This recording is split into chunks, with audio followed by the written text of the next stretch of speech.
سبحانك لا علم لنا إلا ما علمتنا إنك أنت العليم الحكيم. السلام عليكم ورحمة الله وبركاته.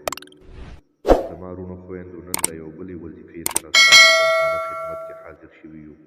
دا وظیفه د هغه رونو خویندو دپاره ده څوک چې په قرض کې مبتلا وي، قرض وي پې، یا مختلف قسم بیمارو او مرضونو رانیولي وي، او یا یې غټ نه غټ حاجت وي او هغه حاجت یې نه پوره کیږي. ان شاء الله العزیز الله رب ذوالجلال به د دې وظیفې په برکت سره قرضونه هم ختموي، د بیمارونو به نجات هم الله ورکوي، او حاجت به هم الله رب ذوالجلال د دې وظیفې په برکت سره پوره کوي. وظیفه د قرآن یو ورکوټی صورت دی کوم چې په 13مه سپاره کې دی او هغې ته سوره تکاثر ویل کیږي. دا ورکوټی صورت په تاسو 11 ورځې وایئ او روزانه به یې 313 پیرې وایئ.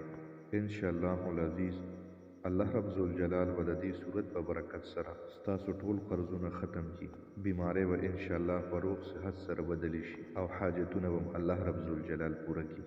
زما دوستانو که چېرته ستاسو زموږ دا ویډیو خوښه شوي وي نو چینل ځان سره سبسکرایب کړئ او خوا کې ورسره د ټلۍ دا نشان ووهئ چې آینده تاسو ته زموږ ویډیوګانې بر وخت ملاویږي. السلام علیکم ورحمة الله وبرکاته.